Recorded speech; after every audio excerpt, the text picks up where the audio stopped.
Ya.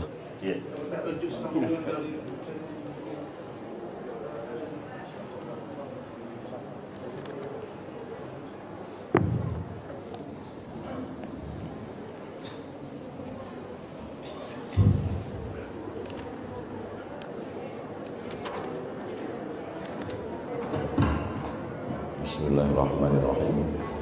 Assalamualaikum warahmatullahi wabarakatuh.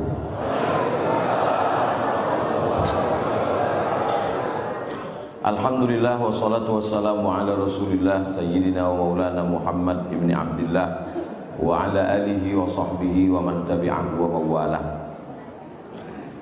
Ustadz-ustadz, buya-buya, guru-guru kita, mudah-mudahan panjang umur, sehat badan, barokahnya melimpah untuk kita. Kalau ada kita tak paham agama, kita tanya ke mereka sesuai perintah Allah. Fas'alu ahla dzikri in kuntum la ta'lamun. Tanyalah orang yang tahu kalau kamu tidak tahu. Nabi SAW sudah meninggal dunia, yang ditinggalkannya al-ulama warasatul anbiya, para ulama pewaris para nabi. Allahumma sholli ala sayyidina Muhammad wa ala ali sayyidina Muhammad. Bapak-bapak, ibu-ibu, hadirin hadirat, muslimin muslimat, jamaah fardhu subuh, insyaallah semuanya dimuliakan Allah Subhanahu wa taala. Setiap hari Sabtu subuh pekan kedua kita membaca kitab At-Targhib wa Tarhib.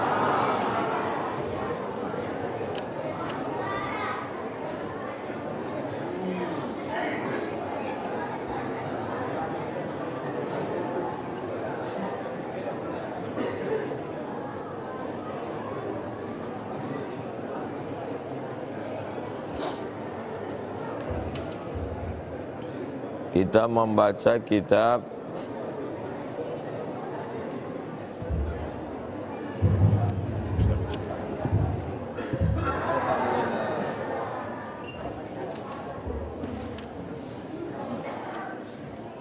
nama kitabnya At-Targhib wa Tarhib, disusun oleh Imam Al-Hafiz Al-Munziri. Qala al-musannifu rahimahullah, Imam Al-Munziri berkata, bisa nadihi dengan sanadnya. Wa an Abi Bishr, dari sahabat Nabi namanya Abu Bishr. Qabisah ibn al-Makharik, nama dia Qabisah bin al-Makharik. Biasanya orang Arab pakai Abi, anak pertama biasanya. Kalau nama anak pertamanya Bishr, Abu Bishr. Kalau nama anaknya Muhammad, Abu Muhammad. Dan biasa di tempat kita juga begitu. Orang-orang besar tak disebut namanya, makanya selalu disebut yang besar tak dihimbau gelar, yang kecil tak disebut nama. Bapak, ayah si fulan, mak si fulan. Qala, dia berkata, tahammaltu hamalatan, saya menanggung beban diat. Diat itu begini, misalnya ada seseorang membunuh. Dalam Islam, orang yang membunuh itu tidak dipenjara, karena kalau pembunuh dipenjara itu menghabiskan duit negara, menghabiskan beras, menggaji sipir, menjual narkoba pula di dalam. Jadi pembunuh itu biar cepat masalahnya dipancung. Cuman di beberapa negara berbeda. Kalau di Mesir digantung, kalau di Saudi Arabia dipancung, kalau di Indonesia dalam kasus narkoba ditembak. Antara dipancung, digantung, dan ditembak, itu menurut pakar kematian katanya lebih ringan dipancung. Tapi itu baru teori, karena yang mati itu tak pernah bercerita ke kita cuma ada pengalaman dia. Jadi tukang tembak itu berbaris, tidak ada yang tahu senapan siapa yang ada pelurunya, tak tahu dia. Tapi di antara pasukan tembak itu cuma satu yang ada pelurunya. Supaya apa? supaya tukang tembak itu tidak merasa bersalah. Jadi kalau si anak yang mati itu mengatakan, ayah kaulah yang membunuh ayah kami, tak tahu, karena peluru cuma satu, mungkin ayah kau. Jadi tidak merasa berdosa, tak merasa bersalah. Kalau ditembak pas tangkai jantung, kena jantung mati. Kalau digantung, patah leher. Kalau dipancung, orang yang dipancung tuh pisaunya bukan dari depan. Yang pisaunya dari depan itu hewan kurban. Kalau dipancung itu dari tengkuk. Ustadz kok tahu? Saya menengok dengan biji mata kepala saya sendiri di Masjid Kisos di Jeddah, di samping pantai Corniche Jeddah.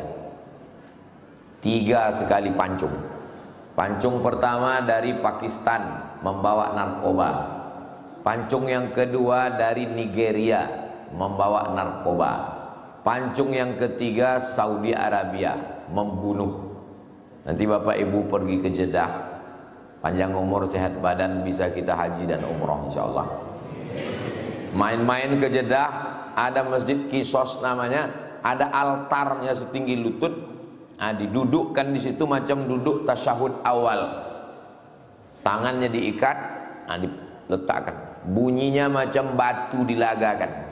Bunyi pedang tu waktu kena tengkuk tu, macam batu belaga. Habis itu keluarlah darah, macam keluar dari selang waktu menyiram bunga. Basahlah altar tu semua. Datang mobil pemadam kebakaran, menyemprot bersih. Dipel, naik lagi yang kedua, pancung lagi. Selesai itu kami pun balik ke hotel naik taksi. Supir taksi ini orang Yaman. Ditanyanya, "Minen, dari mana?" Kami bilang nengok pancung. "Aku udah 10 tahun di Jeddah nih, belum pernah nengok pancung." Apalah efek yang Ustadz rasakan setelah menengok pancung itu? 2 hari kami tak makan. Hilang selera makan. Jadi hukuman itu memberikan efek jerah. Sekarang hukuman tidak memberikan efek jerah. Pecandu narkoba masuk penjara, dikasih makan. Kata dia, enak pula sini, gratis kata dia. Kalau di luar kami takut jualan Pak Ustadz, kena tangkap. Di dalam ini aman kata dia. Jadi saya anjurkan hukuman mati ini lah. Islam ini kejam, menganjurkan hukuman mati. Diundanglah saya ceramah di Kanwil Menhukham. Sebelum ceramah, Ustadz kita silaturahim dulu dengan Pak Kanwil. Iyalah, duduklah kami minum sama Pak Kanwil. Kata Pak Kanwil, menurut saya Pak Ustadz, pecandu narkoba ini dipancung saja biar mati. Rupanya Pak Kanwil ini tak Islam, Kristen. Diat itu, kalau kita membunuh orang, maka kita dihukum pancung. An-nafsu bin nafsi.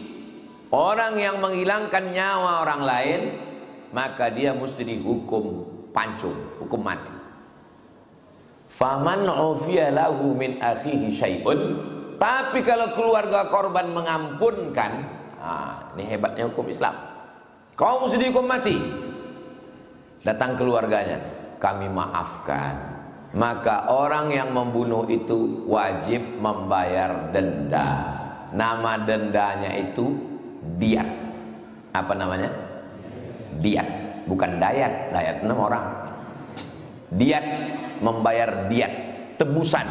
Berapa tebusannya yang membunuh? Si pembunuh itu membayar kepada keluarga korban terbunuh 100 ekor onta.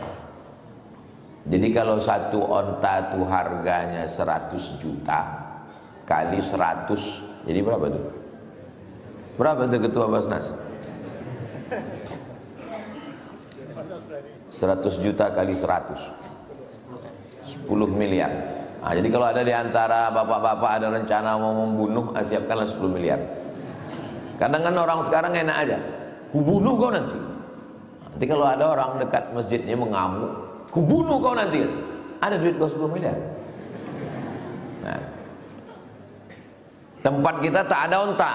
Mendatangkan 100 ekor onta pakai kontainer mahal. Jadi macam mana? Maka pakai emas. Kalau pakai emas berapa Pak Ustadz? kalau pakai emas 1000 dinar. 1 dinar itu sekeping uang emas, beratnya 4,25 gram. Macam mana bentuk dinar itu Pak Ustadz? Tulis www.google.com. Nah, setelah itu tulis dinarun, dal, ya, nun, alif, ro, enter. Handphone aku tak bisa tulis Arab Pak Ustadz, berarti belum masuk Islam. Nah, itu dia duit dinar tuh. Nampak? Duit emas. Sekeping beratnya 4,25 gram, 24 karat. 1000 dinar, 1000 keping. Jadi kalau 1 keping itu 4,25 gram, 1 gram sekarang harganya 1 juta. Kabarnya udah naik sekitar 1 berapa, tapi karena kita udah lama kenal, 1 juta aja lah. Jadi 1 keping itu 4.250.000. 4,25 gram kali 1000 keping. Sekarang kalikan 4.250.000 kali 1000. Jadi berapa tuh? 4 miliar. Memang kalau belum sarapan nih payah ngitung memang. 4 miliar 250 juta. 4 miliar 250 juta membayar tebusan, namanya diat. Ini dia datang melapor. Sahabat Nabi ini datang melapor. Kata dia, tahammaltu hamalatan. Aku sekarang kena beban menanggung membayar diat. Fa'ataitu Rasulullah. Maka aku datang menjumpai Nabi Muhammad sallallahu alaihi wasallam. As'aluhu fiha. Aku minta tolong ke Nabi. Ya Rasulullah, tolong bantu aku supaya aku bisa membayar diat ini. Apa kata Nabi? Faqala, Nabi berkata, aqim hatta ta'tiyana shadaqatu fana'mura laka biha.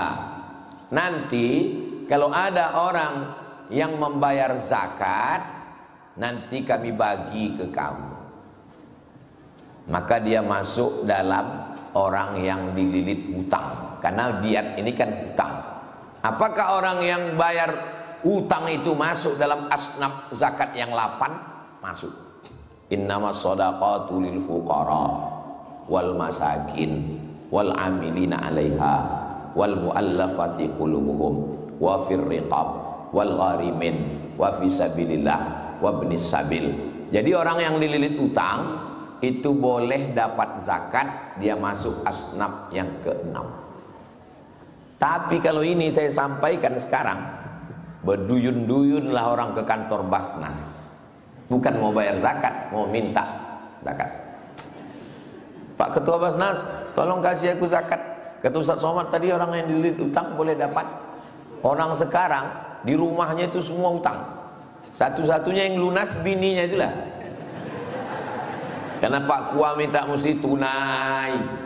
Seandainya boleh bini itu utang, utang juga itu. Kompor hutang, motor hutang, rumah hutang. Sombong kali Ustaz Somad nih ngomongnya. Saya dari dulu tak pernah berutang.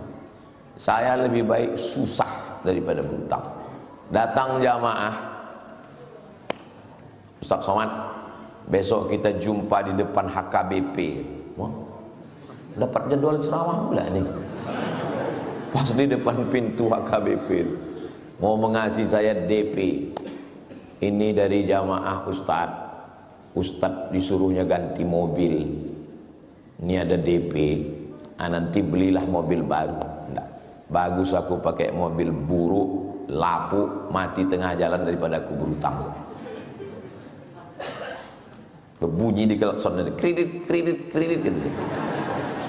Bagus juga gitu. Dunia ini tidak berat. Yang berat itu adalah memikirkan cakap orang. Betul enggak? Boleh untuk update status klien.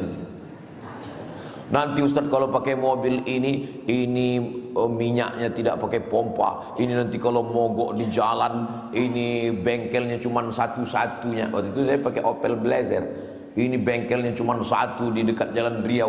Ini seperempatnya mahalnya minta ampun. 2 tahun saya pakai, tak pernah mogok di jalan, tak pernah ganti spare part, tak pernah pompa bensinnya masalah, tak pernah. Baru saya paham, hidup ini sebetulnya tak sulit. Yang sulit itu mendengarkan cakap orang. Zaman dulu yang kita pikirkan itu cuma 4 orang yang bercakap. Tetangga depan, belakang, kanan, kiri. Itu pun kita dengar cakapnya kalau kita keluar rumah. Sekarang Instagram, YouTube, Twitter, WhatsApp, grup-grup ini yang paling memusikkan kepala. Grup 5, satu grup 100 orang, 500 semua main kepala kita. Lama-lama mati toga dibuat cakap.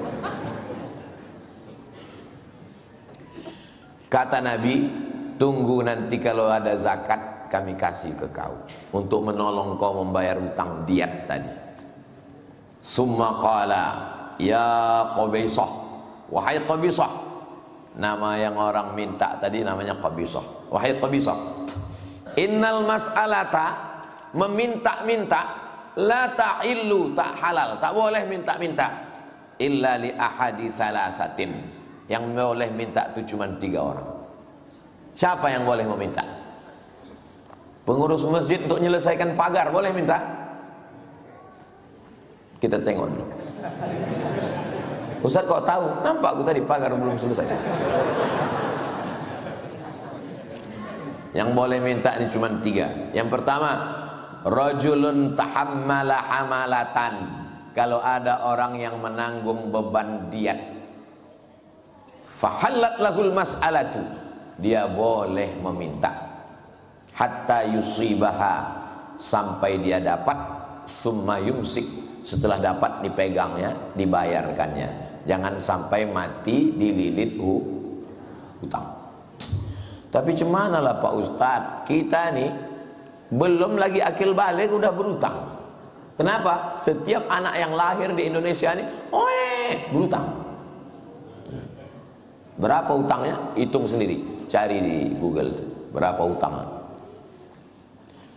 2. Warajulun asabat hujai'atun, orang yang dia dalam keadaan kesulitan, sakit, kebakaran, kematian, musibah, ijta'at malahu, hancur semua harta bendanya, fahallat lahul mas'alatu, maka dia boleh minta tolong ke orang lain, hatta yusiba qiwaman min aishin, sampai dia punya pekerjaan, income, harta pemasukan, min aishin, untuk menopang hidupnya. Boleh. Belum ada cerita pagar lagi nampaknya nih.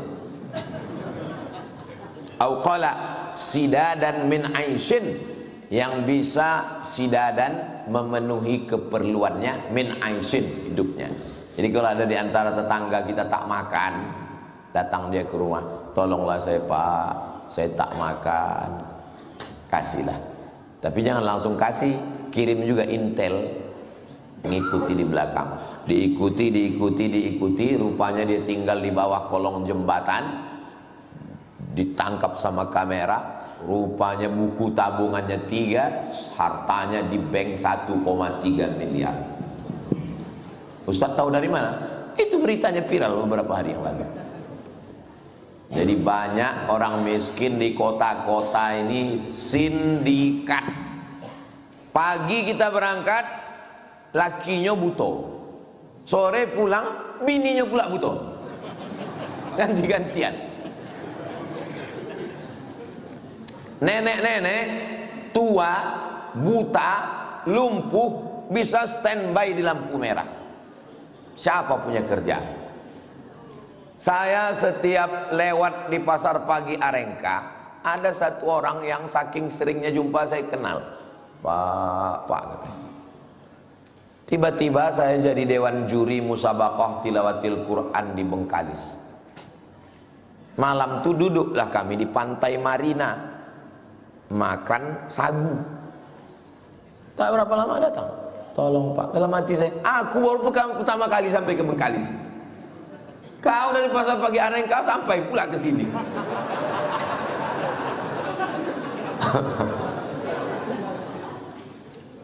Kalaulah tak ada musabaqah tilawatil Quran Bengkalis Provinsi Riau, aku pun tak sampai ke Bengkalis itu.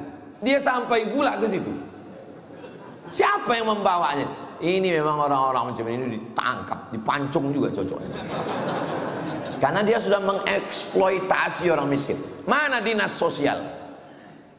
Kenapa kalian duduk-duduk di kantor? Kalian tangkap itu peminta lampu merah itu. Tangkap semua, masukkan ke truk. Lampu merah depan SKA, lampu merah Pasar Pagi Arengka, lampu merah Simpang 4 Panam. Tangkap, masukkan ke truk. Mana ada asramanya? Mana? Itu bekas pon kosong daripada ditempati hantu. Masukkan ke situ, kasih makan. Kasih makan. Mana ada duit negara? YTWU aja bisa menanggung santri gratis sudah 2 tahun. Masa kalian lebih hebat pula YTWU dari negara lagi? Ini Ustadz marah terus, ini lapar kan belum sarapan ini. Begitulah kalau dapat kita pemimpin yang adil. Tak ada fakir miskin yang meminta-minta. Pagi Idul Fitri waktu itu saya jadwal khutbah Idul Fitri di Panam. Pas di Simpang Tabik Gadang. Allahu Akbar, Allahu Akbar. Di situ pula dia minta. Saya buka kaca, kau ni sindikat kau ni. Siapa menyuruh kau pagi-pagi Idul Fitri memanfaatkan perasaan orang Islam? Mana boleh ada orang Islam meminta-minta hari Idul Fitri? Itu maka ada zakat fitrah. Ini sindikat ni luar biasa. Bapak polisi, bapak tentara, bapak DPRD, DPR RI, kalian cari sindikat-sindikat ini. Udah aku sampaikan. Kenapa Ustaz? Aku tak ada kekuasaan. Kok ada kekuasaan? Kenapa Ustaz tak mau berkuasa? Panjang ceritanya tuh.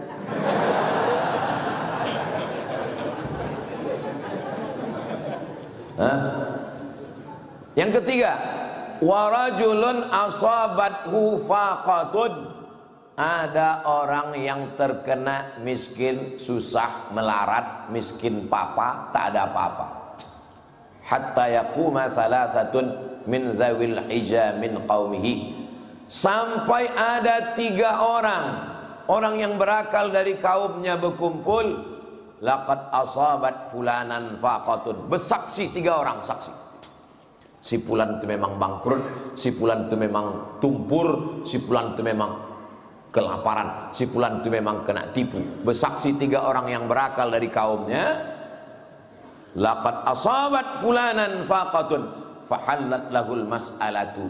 Maka dia boleh meminta hatta yusiba qiwaman min aishin, sampai dia punya usaha untuk menopang hidupnya. Au qala sidadan min aishin, sampai dia punya income, pemasukan supaya hidupnya bisa berlanjut. Fama siwahunna minal mas'alati. Kalau kau tak masuk dalam yang 3 ini, ai Qubaisah, kalau kau tak masuk dalam 3 ini, lalu kau berani meminta-minta, ya Qubaisah, suhtan yakuluha sahibuha suhtan, maka berarti kau makan haram. Wahai orang yang suka meminta-minta, kalau kau tak masuk dalam 3 golongan ini, maka berarti yang dia dapat itu hasil dari makan haram. Ini Ustadz Somad ini ceramahnya wah boleh minta-minta. Ustadz kan banyak kenalan, bupati, wali kota, gubernur, anggota dewan. Berapa kali Ustadz bawa proposal untuk minta-minta? Tanya Ustadz Alnob, ketua yayasan. Ustadz Alnob, pernah saya minta-minta bawa proposal? Udah saya gini kan belum.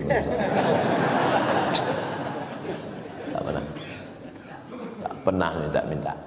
Ke Pemda, ke bupati, ke gubernur, ke wali kota, tak pernah minta.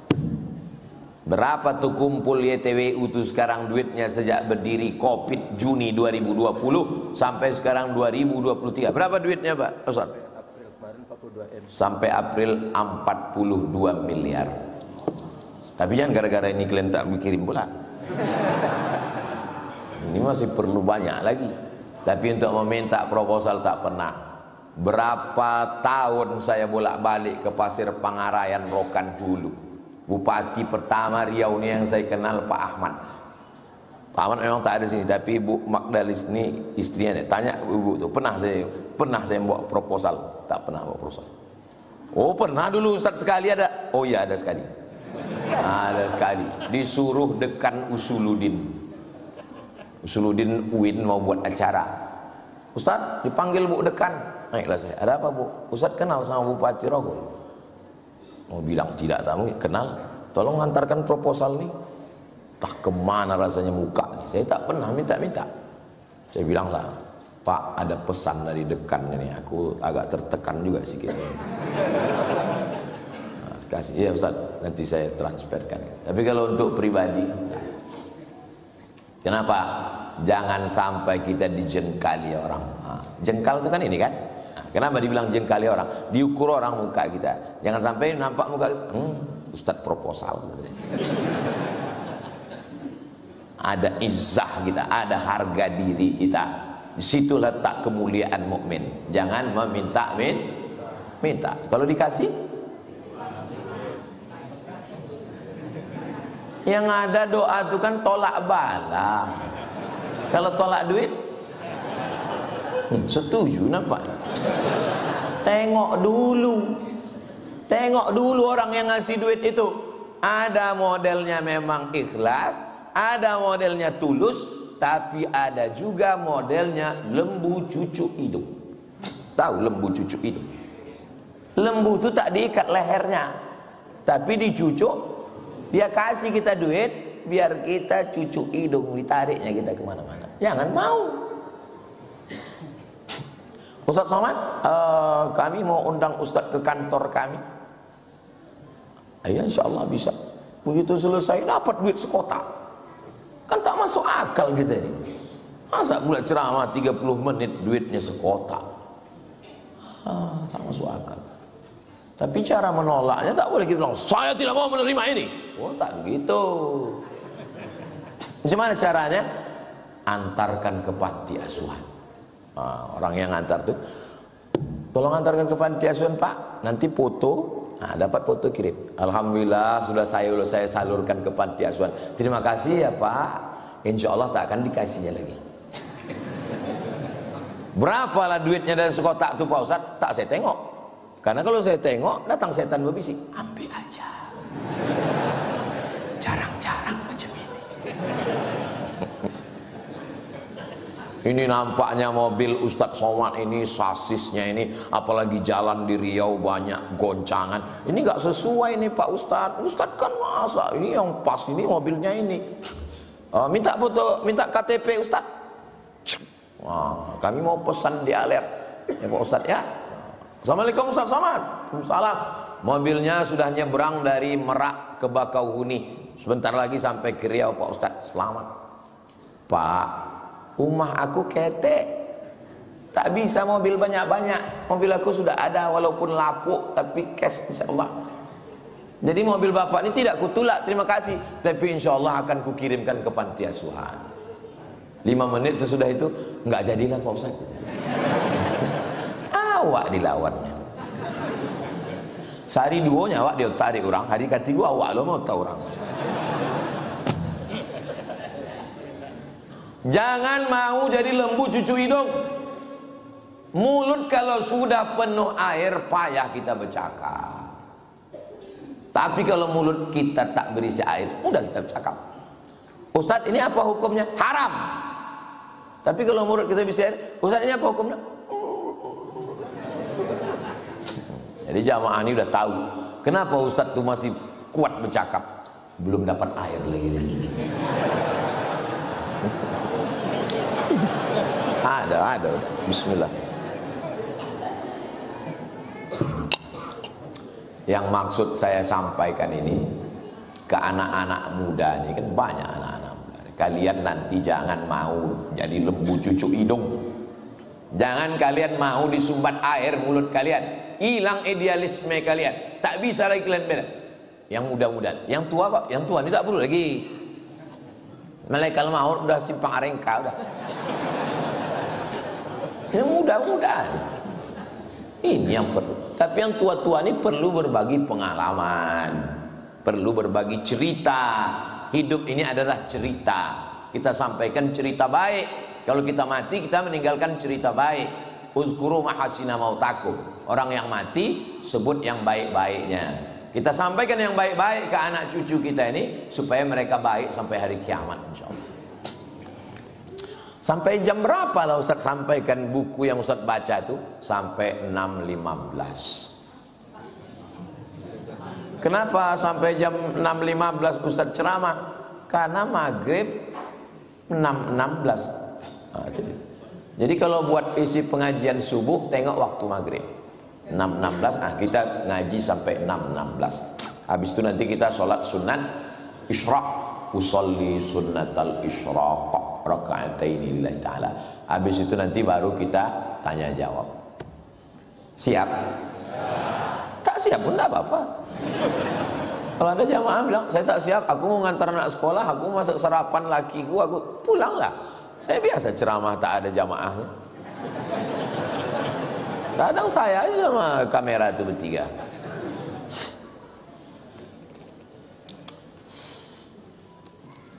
Orang yang meminta-minta tak ada sebab, maka dia makan api neraka. Rawahu Muslimun. Hadis ini ada dalam Sahih Muslim. Wa Abu Daud ada dalam kitab Sunan Abi Daud. Wan Nasai ada dalam kitab Sunan Nasai. Nanti kalau ada ustadz yang berceramah, jangan ditanya di depan orang banyak. Kalau dia tak bisa menjawab, itu mempermalukan dia. Apalagi hadis itu berat. Selesai ceramah, Ustadz menyampaikan hadis tadi itu kutulis. Kalau boleh tahu Ustadz itu hadisnya riwayat siapa ya? Ustadz pun kalau tak tahu jangan. Oh ada sudah dalam Sahih Muslim. Aku tak ingat. Nanti dalam jadwal bulan depan nanti ku jawab ya. Saya begitu. Saya kalau tak tahu saya bilang. Tapi kami tonton di YouTube tuh Ustadz semua pertanyaan tahu. Yang diupload yang tahu aja. Yang tak tahu mana pernah diupload. Hebat sosoman. Semua kertas di meja itu dijawabnya. Yang ku baca tak tahu, ku letakkan di bawah.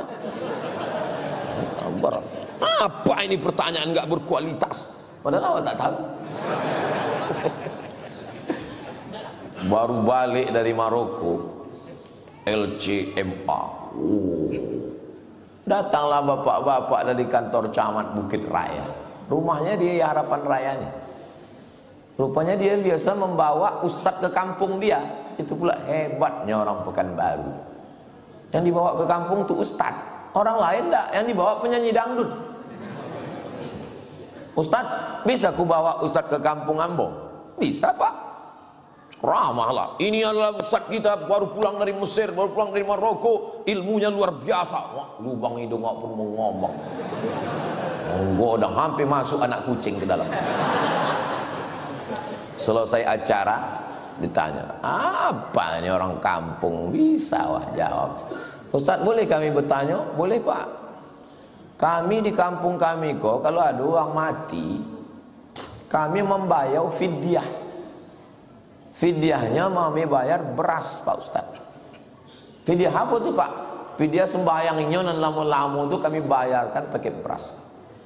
Ada enggak tuh ada dalilnya pak? Enggak ada tuh baju. Saya belum pernah baca lagi pak. Tapi insya Allah nanti saya pulang ke Pekanbaru saya cari. Nanti kalau saya sudah dapat, insya Allah saya akan kirimkan ke bapak. Jangan malu bilang tak tahu. Lihat nanti kalau ditanya orang bilang tak tahu. Imam Malik pun tapi cari dulu baru tak tahu. Jangan asal ditanya, Ustaz ini apa? Wallahu a'lam. Ini Ustaz apa? Wallahu a'lam. Nanti dia bilang, Ustaz apa tuh? Ustaz wallahu a'lam. Balik ke Pekanbaru saya carilah apa dalil orang mati itu dibayarkan fidyah sembahyang. Rupanya dalilnya ada dalam kitab Al-Majmu' Syarah Muhazzab Imam Nawawi. Jadi ceritanya begini, kata Imam Syafi'i. Kok Imam Syafi'i? Siapa yang bernazar iktikaf mati dia. Amba bernazar iktikaf 10 malam, mati dia. Maka 1 malamnya itu dibayarkan 1 mud.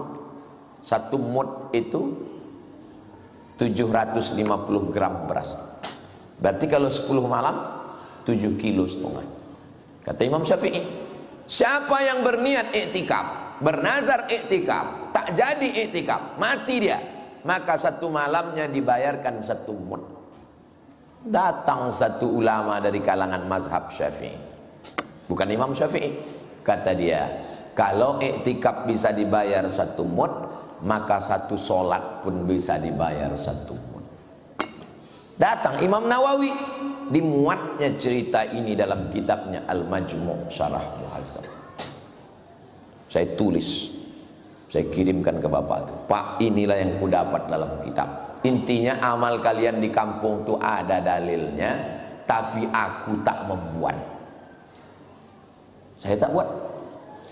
Meninggal abang mak saya, Mat, kata mak saya, ya mak, awak di kampung kalau orang meninggal siapkan 3 guni beras untuk membayar fidyah sembahyang. Kata saya, tak usah buat. Kenapa gitu? Nanti kalau awak buat, ambo takwi anak kemana anak awak esok menyiapkan beras 3 guni. Asal awak ajaknya sembahyang, ya sembahyang, bolehlah ada 3 guni. Tapi saya tak berani menyalahkan ulama. Kalau kita tak tahu, jangan bilang bid'ah. Ustaz, apa hukumnya? Bid'ah wa kulli bid'atin dhalalah. Rupanya dia tak tahu. Padahal benda itu ada dalam kitab-kitab awak. Ini pelajaran penting dari kehidupan. Kita lanjutkan. Hebatnya kitab ini, kalau ada kata-kata yang sulit di dalam, itu dijelaskan oleh Imam Ibnu Hajar Al-Asqalani. Al-hammalatu, cara membacanya bi fathil muhmalah, hammalatu, bukan himalatu.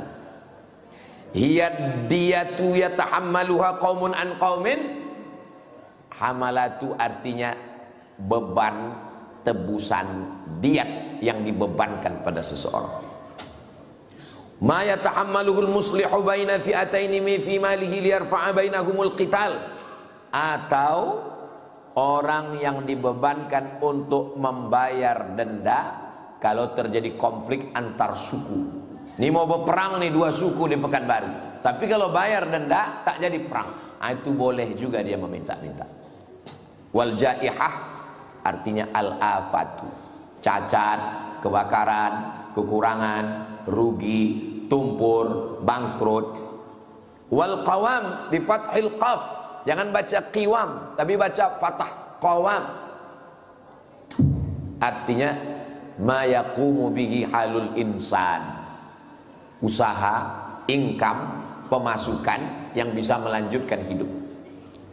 Wassadad bi kasril muhmalah, wassidad, sidnya dibaca kasrah, sidad, ma yasuddu hajatahu, sesuatu yang bisa memenuhi hajat kebutuhan. Wal hija bi kasril muhmalah, hanya dibaca kasrah, hija artinya al aqlu, akal. Hija artinya akal. Sahibul hija, orang berakal. Orang berakal, tak ada akal mesti berakal. Ada akal alhamdulillah, tak ada akal minum ayaka. Tak ada otak makan otak-otak. Kita lanjutkan hadis 237. Wa an ibni Abbasin, dari Ibnu Abbas, namanya Abdullah bin Abbas radhiyallahu anhuma. Qala, dia berkata, qala Rasulullah sallallahu alaihi wasallam, Rasulullah bersabda. Apa kata Rasulullah? Istaghnu 'anin nas, jangan minta-minta sama orang. Istaghnu, merasa cukup, jangan minta sama orang.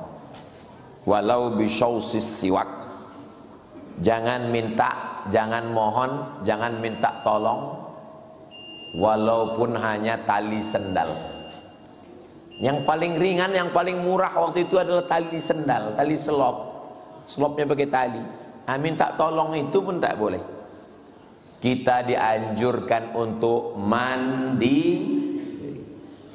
Tapi Ustaz Somad keliling masjid sama Ustaz Al-Naf nih, setiap bulan keliling 5 jatah Pekanbaru. Kajian sebelum Jumat, khutbah Jumat, malam Sabtu, Sabtu subuh, Sabtu duha, 5 jatah Pekanbaru keliling. Itu kalian minta duit? minta duit dari jamaah. Bukan untuk Abdul Somad, bukan untuk anak Abdul Somad, bukan untuk Masjid Abdul Somad. Duitnya dibawa ke, bagi yang udah sampai alhamdulillah, bagi yang belum saya kasih tahu jalannya, tutorial. Lewat jembatan Leton arah ke Medan, kan ada simpang bingung kan? Nah, tak usah bingung-bingung lagi. Sampai simpang bingung belok kiri arah ke TPU Kopit. Sebelum TPU Kopit, di sebelah kanan tuh ada pesantren Nurul Azhar. Nah, itulah tempat lokasi yayasan. Semua tamu-tamu udah kami bawa ke situ. Ustadz Hanan At-Taki udah, Buya Yahya udah, Ustadz Taki Malik udah, sampai Daniel Mananta pun kami bawa ke situ.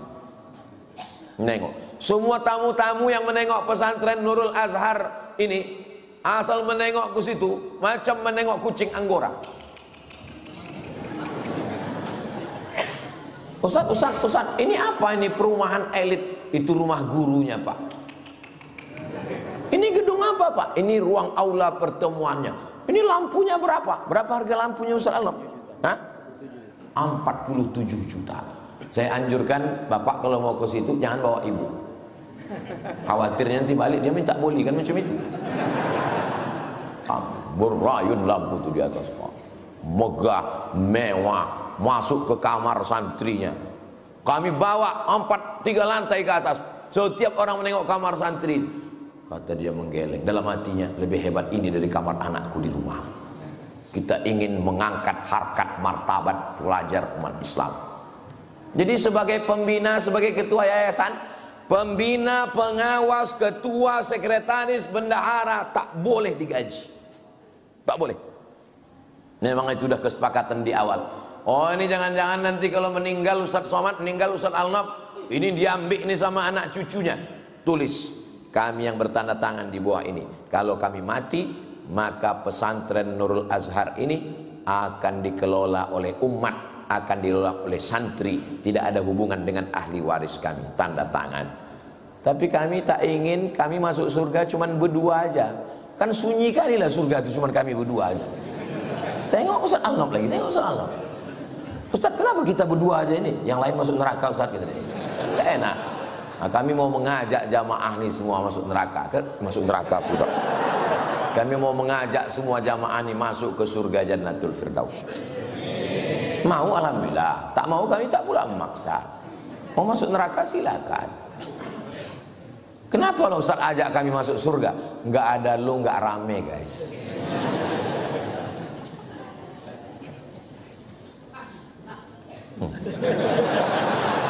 Memang kalau belum minum teh manis terlambat delay ketawanya.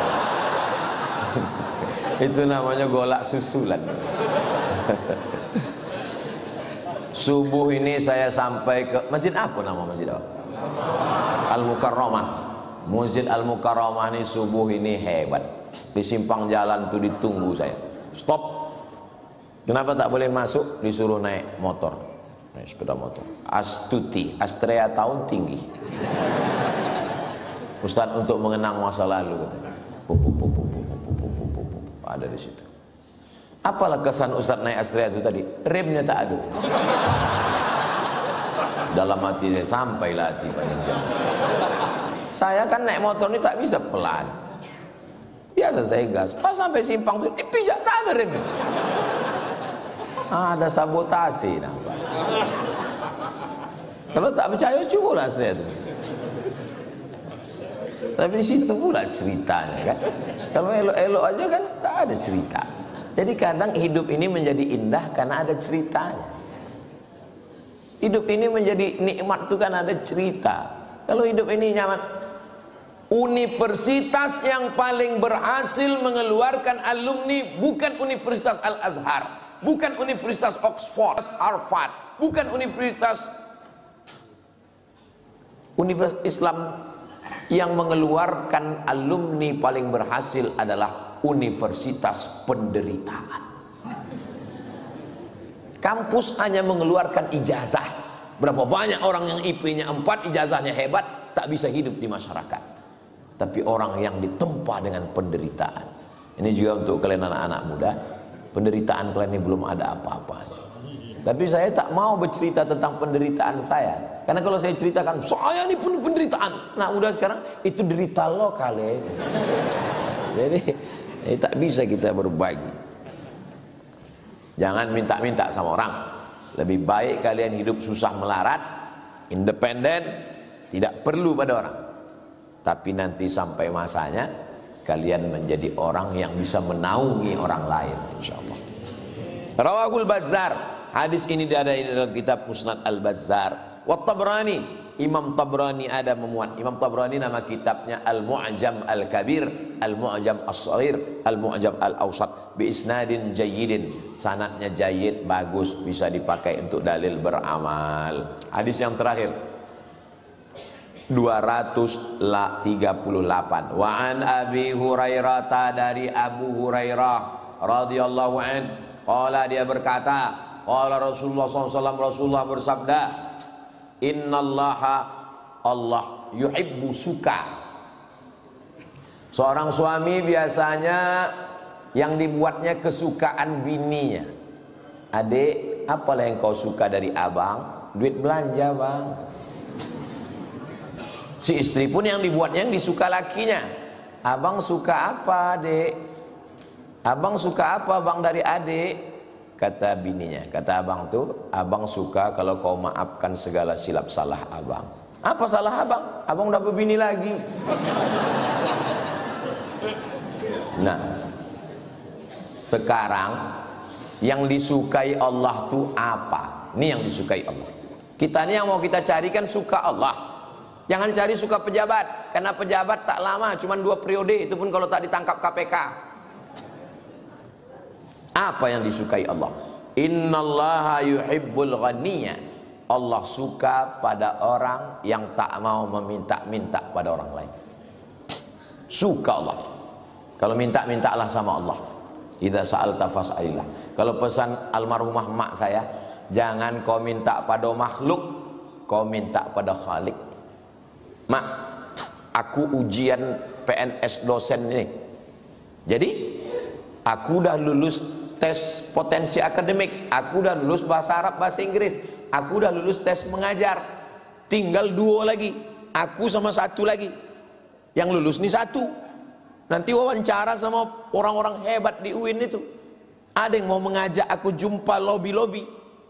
Jangan. Kau minta sama Allah, jangan minta sama manusia. Jadi orang tua itu menasihati anak. Saya bersyukur punya orang tua yang menjaga saya supaya tak makan haram. Coba kalau pesan mak saya, mak, ada yang mengajak lobi, copet. Udah azan maghrib, Allah suka yang pertama pada orang yang ghani, tak meminta-minta pada orang lain. Ghani itu kan artinya kaya, Pak Ustadz. Ghani artinya orang mampu sehingga tak minta. Makanya orang kaya itu disebut ghani. Tapi kalau ada orang kaya hobinya meminta-minta, itu sesungguhnya orang kaya bermental fakir. Kaya dia, tapi mentalnya fakir, kurang. Yang kedua yang disukai Allah, Al-Halim, orang yang santun, bisa membalas tapi dia tak mau. Saya, Pak Ustadz, dianiaya orang, saya tak balas. Bapak tak balas kenapa? Karena saya tak sanggup, Pak Ustadz. Oh, bukan itu. Sanggup dia kalau membalas, tapi dia tak mau. Saya berjumpa sama pegawai di Pasir Pangarayan. Ustadz, aku mimpi jumpa Nabi Muhammad. Cumana dalam mimpi bapak tuh? Aku sembahyang, imamnya itu salam, assalamualaikum warahmatullah. Ada orang menunjuk, imam kita itu Nabi Muhammad SAW. Apa amalan bapak? Dia bukan ustadz, dia pegawai PNS. Apa amalan bapak? Tak ada, aku sembahyang biasa, sedekah biasa, puasa biasa, ustadz. Coba sebutkan amal bapak yang khas, yang kira-kira tak dibuat orang lain. Ada, Pak Ustadz. Apa? Saya pernah diajak pengurus masjid bertumbuk, Pak Ustadz. Berkelahi saya, tantangnya. Ayo kita bertinju, ayo kita bertumbuk. saya maafkan dia dan tak saya ladeni. Padahal saya karate ban hitam Pak Ustaz. Oh, baru saya paham. Karena itulah Bapak jumpa Nabi Muhammad. Aku Pak, orang nantang begitu ban hitam, pijak-pijak lah saya Pak. Bisa pula Bapak sabar begitu. Jadi ternyata makhluk-makhluk begini dibalas Allah langsung. Halim, santun, bisa dia menahan walaupun dia sanggup membalas. Yang ketiga, al-muta'affif, menjaga dirinya dari perkara-perkara subhat, bukan dari yang haram. Kalau menjaga diri dari yang haram, tak banyak yang bisa. Tapi lebih tak banyak lagi menjaga al-afaf, menjaga diri dari hal yang remeh-temeh sepele. Datanglah tamu. Datang tamu, tentu kita kasih minuman, kue, makanan. Sampai doa mau balik, kue tak dimakannya, air tak diminumnya. Jadi saya tanya, oh mohon maaf ya Pak, kami tak tahu Bapak puasa ya? Kata dia, enggak puasa, aku tak puasa. Loh, kenapa Bapak tak makan? Tak ada Ustaz suruh. Ada rupanya mana. Sejak itu asal ada tamu ke rumah, saya tuangkan tehnya, saya kasihkan. Kue-kue itu saya kasih gini. Sejak itu takut saya datang lagi makhluk-makhluk aneh macam itu. Ada. Pergi kami mengundang ke salah satu tempat. Saya dengan bapak nih sampai ke Pangkalan Kerinci, singgah kami di tempat makan. Semakan, saya ambil ayam, saya ambil kambing, saya ambil sapi. Alhamdulillah. Bapak kenapa makan ikan aja Pak? Tak boleh Bapak makan kambing, tak boleh Bapak makan ayam. Kata dia, mohon maaf Pak Ustaz, saya tak tahu entah siapa yang motong kambing ini. Aku dah habis 3 mangkuk. Dalam hatiku, kalau bahasa anak sekarang, nampar banget. Wah, ada rupanya makhluk-makhluk yang macam ini.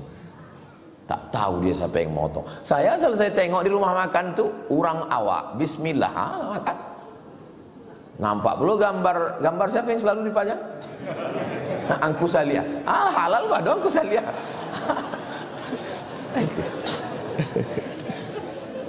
Menjaga diri.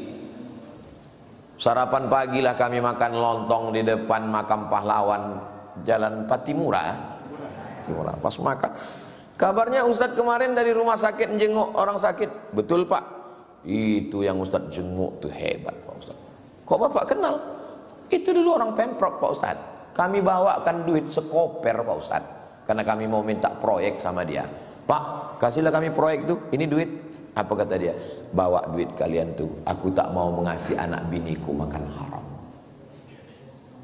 Ada makhluk-makhluk unik nih ada, cuman tak banyak. Sebagiannya sudah punah, sudah macam dinosaurus. Ada 3 pula yang dibenci Allah. Wa yabghadul badhi, orang yang cakapnya kasar. Wah, ini Ustaz Somad ini. Ustaz Somad ini kan cakap kasar. Aku tidak kasar, cuman mikrofon ini kuat. Kasar cakapnya. Ada manusia ini kalau kita bercakap sama dia 5 menit, menit pertama itu aja hati kita tenang. Masuk menit ketiga, pum pam pum pam pum. Balik ke situ semua naik, kolesterol naik, gula darah naik, jantung koroner naik, asam urat naik, asam lambung naik, asam podeh naik. Yang ketiga, al-fajir, jahat. Cakapnya jahat, utaknya jahat, mulutnya jahat, kemaluannya jahat, jaik. Yang keempat, yang ketiga, as-sali al-mulih, tukang minta-minta yang memaksa. Udah minta maksa pula. Minta maksa. Rawahul Bazzar. Hadis ini diriwayatkan oleh Imam Al-Bazzar dalam kitab Musnad Al-Bazzar. Fi hadisin atwal, dalam hadis yang lebih panjang. Sudah menunjukkan jam 6.20, kita sholat sunat Isyraq 2 rakaat. Setelah itu kita lanjutkan tanya jawab. Jangan kemana-mana, kita lanjutkan setelah yang satu ini. Assalamualaikum warahmatullahi wabarakatuh.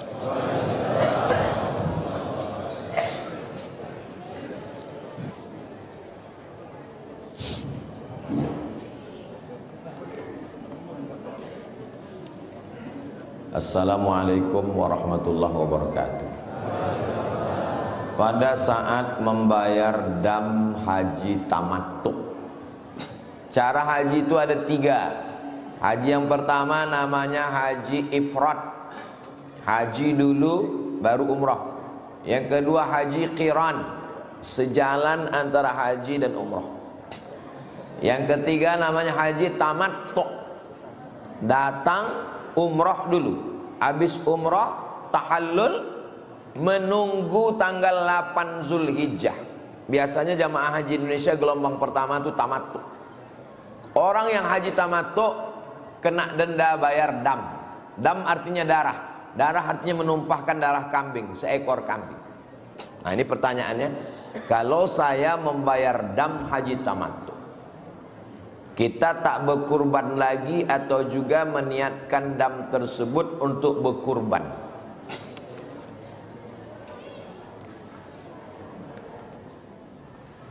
Kalau disembelihnya dam sebelum wukuf atau di luar 4 hari penyembelihan kurban, tak bisa, karena kurban itu ada waktunya.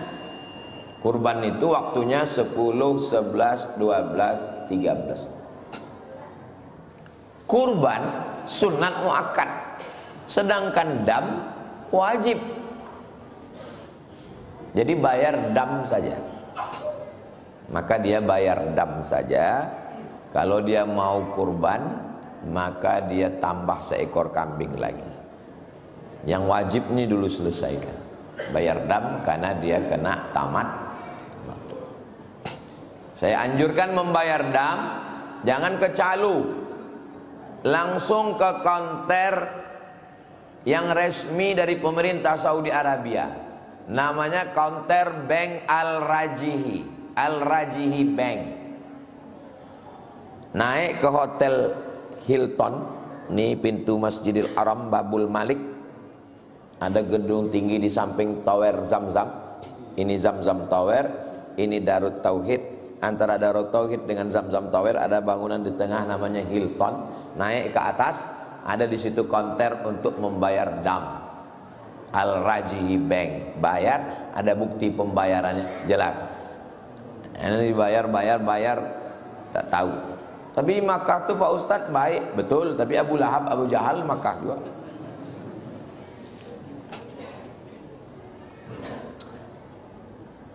Pak Ustadz mohon penjelasan tentang zakat fitrah. Apalagi udah lewat. Kalau pakai beras berapa ukurannya? Kalau pakai duit berapa? Kenapa ada alat dalil tak boleh? Kalau ikut mazhab Syafi'i pakai makanan pokok. Kalau ikut mazhab Hanafi boleh pakai duit. Jelas? Ustadz selama ini saya dari balik ke Pekanbaru 2008 sampai 2023 tidak pernah bayar pakai duit. Saya pakai beras terus. Ini membilang 2,5, ini bilang 2,7, berkelahi 25,27. Saya tak pusing karena saya dari dulu membayar 3 kilo. Jangan hitung-hitung sama Allah. Nanti Allah hitung-hitung pula sama kita. Nanti bagi kue itu Bu, nanti bagi kue. Halo, nanti kue itu bagi. Mengaji dulu nanti, atau bagi kue itu saya berhenti.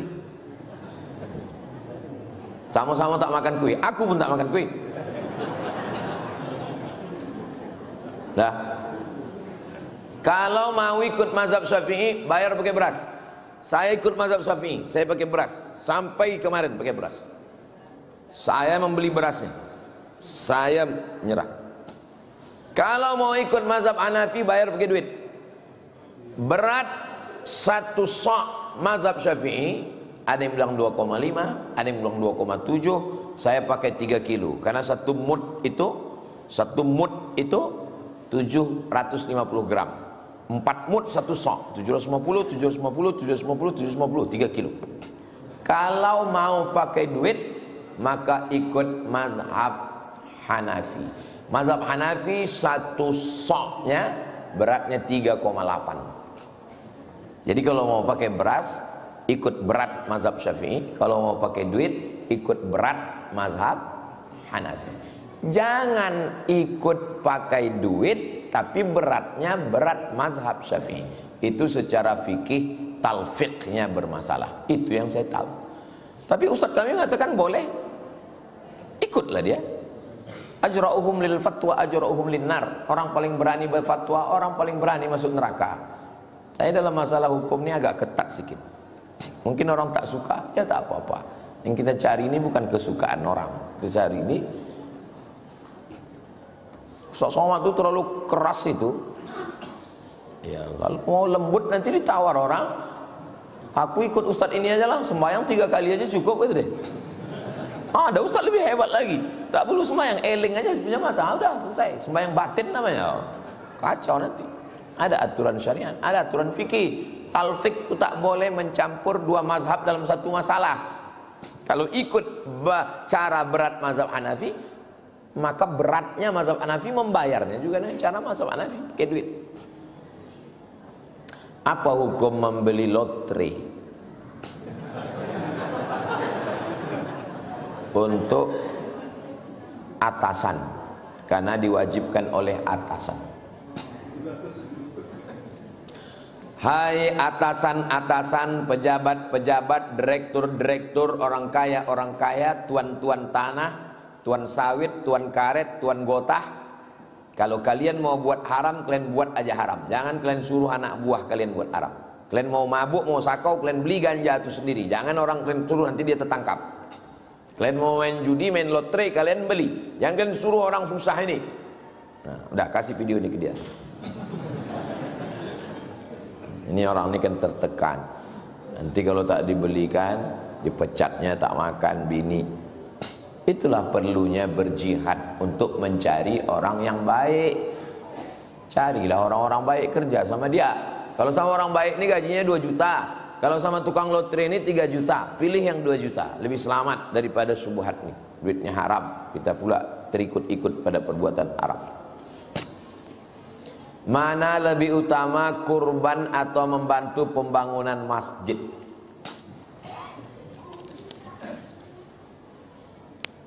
Membantu pembangunan masjid untuk pagar belum selesai, ini 1 juta. Nah, ini 1 juta. Ini jangan-jangan Ustaz ini dapat pesanan dari pengurus. Tak ada. Pengurus tak ada membisikkan apa-apa. Saya pun tak tahu entah mana yang pengurus. Ini murni keprihatinan saya menengok pagar itu tadi. Ini untuk pagar 1 juta. Ini untuk kurban saya 2,6. Masjid kita berapa? 2,6. Oh, 2,6. Jangan 2,6 ini dibilang ke pengurus, aku sebetulnya mau berkurban Pak Pengurus, tapi daripada motor kita hilang, ambil ajalah 2,6 ini jadi pagar. Tak bisa begitu. Karena ibadah ini sudah ada kamarnya masing-masing. Ini ruang tamu, ini ruang dapur, ini gerasi, ini taman, ini kamar anak, ini kamar orang tua. Ibadah ini udah ada kosnya, udah ada alokasi dananya masing-masing. Nah, antara dua ini Pak Ustadz, kerjakan dua-duanya. Untuk masjid dapat amal jariah, untuk kurban kita melaksanakan sunnah, memberikan orang susah, menyenangkan hatinya. Ketika dimakannya kambing itu, berdoa dia, ya Allah, ibu-ibu yang berkurban nih, jangan sampai lakinya dilarikan pelakor. Tengok diaminkan ibu itu. Jadi dua-duanya laksanakan. Mudah-mudahan dibukakan Allah rezeki kita untuk beramal dua-duanya. Ma la yudraku kullu la yudraku kullu. 2,6 untuk kurban. Yang sanggup untuk masjid 100, kasih 100, kasih 1 juta. Saya cuma 50.000, 50.000. Saya cuma 2.000 Pak Ustaz. Kencing aja udah 3.000 sekarang. Katanya nanti di akhir zaman ada 73 kelompok. Dari 73 kelompok itu hanya 1 yang masuk surga. Kelompok yang 1 yang mana itu Pak Ustaz? Iftaraqatil yahud ala ihda wa sab'ina firqah. Yahudi terpecah jadi 71 kelompok. Iftaraqatin nasara ala sintai wa sab'ina firqah. Nasrani pecah jadi 72 kelompok. Iftaraqat ummati ala salasatin wa sab'ina firqah. Umatku terpecah menjadi 73 kelompok. Yahudi 71, Nasrani 72, kita 73. Setelah dihitung ulama, ternyata lebih sekte-sekte yang ada dalam Nasrani lebih 72. Itu menunjukkan angka 72 bukan angka nominal, tapi menunjukkan banyak. Nasrani 72, kita 73. Berarti kelompok kita lebih banyak daripada kelompok mereka. Lalu bagaimana ya Rasulullah? Semuanya masuk neraka kata Rasulullah kecuali satu. Siapa itu yang masuk surga? Ma ana alaihi wa ashabi. Jalan yang ditempuh oleh aku dan sahabatku. Aku dan sahabat-sahabatku. Jalan yang ditempuh ini itulah yang disebut dengan ahlus sunnah wal. Siapa ahlus sunnah wal jamaah itu Pak Ustaz? Kita inilah ahlus sunnah wal jamaah. Melaksanakan sunnah-sunnah Rasulullah sallallahu alaihi. Bukan ormas, bukan partai, bukan mazhab. Ahlus sunnah wal jamaah itu adalah orang yang mengikuti sunnah-sunnah Rasulullah SAW. Dirumuskan oleh ulama. 3. Akidahnya yang disusun Imam Abul Hasan Al-Ash'ari. Fikihnya bermazhab Hanafi, Maliki, Syafi'i, Hambali. Kebetulan kita mazhab Syafi'i. Dan tasawufnya Sunni yang disusun oleh Imam Abu Hamid Al-Ghazali. Maka ahlu sunnah wal jamaah itu 3. Akidah Ash'ari atau Maturidi, mazhab Syafi'i atau Hanafi, Maliki, Hambali, tasawuf Sunni Imam Abu Hamid Al-Ghazali. Ikutlah yang 3 ini, selamat kita dunia akhirat insyaallah. Bagaimana cara mengantisipasi salah dalam memilih tempat pengajian? Kau ngaji sama siapa? Sama Ustadz Al-Nob. Ustadz Al-Nob itu alumni Al-Azhar. Al-Azhar Kairo, Mesir. Siapa yang sudah belajar di Al-Azhar, maka dikasih ijazah. Ajaza yujizu ijazah. Kau boleh mengajar di seluruh dunia. Nih ijazah. Bahasa Arabnya ijazah. Bahasa Inggrisnya lisans. Lisans itu tulisannya licensi, disingkat jadi LC. Itu LC. Ini kadang mak ini tanya sama anaknya, yang ceramah tuh namanya Ustadz LC, mak. LC tahu mak? Oh LC itu lulusan Kairo. LC itu artinya ijazah. Sudah dikasih ijazah sama Al-Azhar untuk mengajar. Alumni Al-Azhar ahlus sunnah wal jamaah. Akidahnya Ash'ari, fikihnya Syafi'i, tasawufnya Sunni Abu Hamid Al-Ghazali. Ustadz itu dari mana? Ustadz itu dari Canduang. Canduang itu siapa? Syekh Sulaiman Ar-Rasuli. Syekh Sulaiman Ar-Rasuli Perti. Perti itu 3. Akidahnya Ash'ari, fikihnya Syafi'i, tasawufnya Sunni, tambah lagi tarekat Naqsyabandi. Itu bedanya. Perti pakai tarekat Naqsyabandi. Ustadz kau dari mana? Ustadz saya dari Purba Mustafawiyah. Oh, Syekh Mustafa Husain. Syekh Mustafa Husain dari Saulatiyah Makkah. Saulatiyah itu akidahnya Ash'ari, fikih Syafi'i, tasawufnya Sunni Abu Al-Ghazali. Ustadz kau dari mana? Ustadz saya dari Tebu Lirboyo, Kediri. Oh, NU. Yang mendirikannya siapa? Kiai Haji Hadratus Syekh Muhammad Hashim Ash'ari. Kiai Haji Bisri Shansuri, Kiai Haji dalam kitabnya, kebetulan saya mengkajinya dalam disertasi S3. Kata Syekh Hashim Ash'ari, ahlu sunnah wal jamaah itu akidahnya Ash'ari, fikihnya Syafi'i, tasawufnya Abu Hamid Al-Ghazali. Kau dari mana? Guru saya tamat dari Al-Wasliyah Medan Pak Ustadz. Oh Al-Wasliyah, pendirinya adalah murid-murid dari Syekh Hasan Maksum. Syekh Hasan Maksum imam yang diangkat Sultan Delhi di Medan. Syekh Hasan Maksum tamat dari Makkah. Akidahnya Ash'ari, fikihnya Syafi'i, tasawufnya Sunni.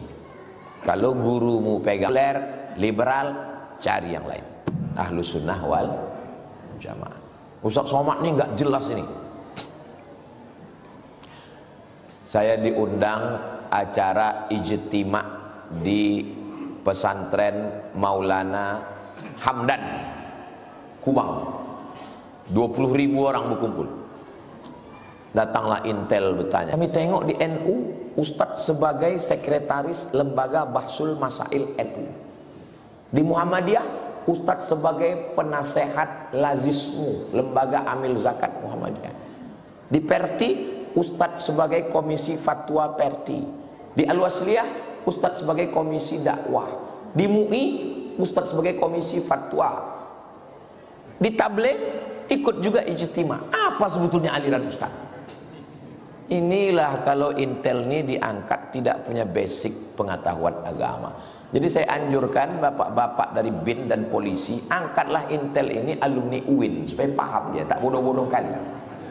Biar tahu dia bahwa ormas NU, Perti, Muhammadiyah, Al-Wasliyah itu organisasi sosial kemasyarakatan yang bergerak di bidang pendidikan, sosial dan dakwah. Akidahnya Asy'ari, fikihnya Syafi'i, tasawufnya Tabligh. Dari mana? Maulana Ilyas, Maulana Zakaria Kandahlawi. Maulana Ilyas itu dari mana? Maulana Ilyas belajar kepada Maulana Qasim, pendiri Darul Ulum Deoban. Ahli-ahli hadis di India itu dari Deoban. Lalu Maulana Ilyas macam mana cara berdakwah? Pergilah dia iktikaf di Masjid Nabawi, di Taman Raudhah.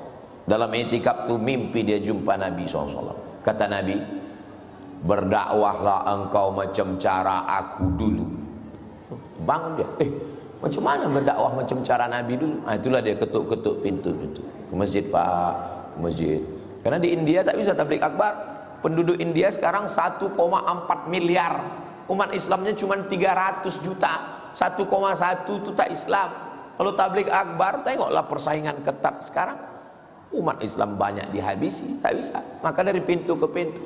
Akidahnya Asy'ari, fikihnya mereka yang di sana Hanafi, tapi daerah masing-masing sesuaikan.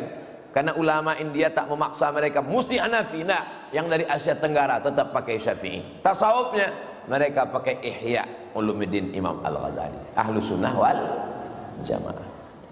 Itulah kaji kita subuh ini. Di akhir majelis mari kita sama berdoa kepada Allah. Ala hazihi niyah wa kulli niyatin salihah. Al-Fatihah. A'udzu billahi minasyaitonir rajim. Bismillahirrahmanirrahim. Alhamdulillahirabbil alamin arrahmanir rahim maliki yaumiddin. Iyyaka na'budu wa iyyaka nasta'in. Ihdinas siratal mustaqim. Shiratal ladzina an'amta 'alaihim ghairil maghdubi 'alaihim waladdallin. Amin. Allahumma shalli ala sayyidina Muhammad wa ala ali sayyidina Muhammad. Assalamualaikum ya Rasulullah. La tada'lana dzamban illa ghafartah. Ampuni dosa-dosa kami ya Allah. Wala dainan illa qadaitah. Lepaskan yang dililit hutang. Wala maridhan illa syafaitah. Yang sakit-sakit sembuhkan ya Allah. Wala aziban illa zawwajtah. Yang belum menikah jumpakan dengan jodoh yang baik-baik ya Allah. Wala ghaiban illa sallamtah. Yang tidak pulang kembali dengan selamat. Wala musafiran illa wasaltah. Yang musafir sampaikan ke tujuannya ya Allah. Wala mumtahinan illa najahta. Yang ujian luluskan dengan nilai yang terbaik. Wala hajatan min hawaijid dunya wal akhirati laka ridha walana fiha shalah. Segala hajat dunia hajat akhirat baik bagi kami, engkau ridha, tunaikan, tolong kami menunaikannya ya Allah. Ya rafi'ad darajat, ya qadiyal hajat. Engkau yang mengangkat derajat, engkau yang menunaikan hajat. Iqdi hajatina hajatid dunya wal akhirah. Tunaikan segala hajat-hajat kami, hajat dunia hajat akhirat. Rabbana hab lana minas shalihin. Jadikan anak kami anak-anak yang soleh dan solihah. Rabbana fir lana dzunubana, ampunkan dosa kami, wali abaina, ayah kami, wali ummahatina, mak kami, wali azwajina, pasangan hidup kami, wali zurriyatina, anak cucu keturunan kami, wali man hadarana, semua yang hadir di majelis ini ya Allah. Rabbana atina fid dunya hasanah wa fil akhirati hasanah wa qina azabannar. Wassallallahu alaihi wasallam Muhammad wa ala alihi wasallam walhamdulillahi rabbil alamin. Taqabbalallahu minkum. Taqabbal ya karim. Kue tadi bolehlah dibagi dah. Nah, akan datang di masjid-masjid mana, di pengajian-pengajian mana, bukan hanya di majelis ini, bagi kue sesudah pengajian. Mungkin ustaz lain tuh segan dia, tapi adab-adab mengaji dulu untuk ilmu. Habis itu bagilah. Bagilah kue tadi. Kue lapis, kue segala macam. Assalamualaikum.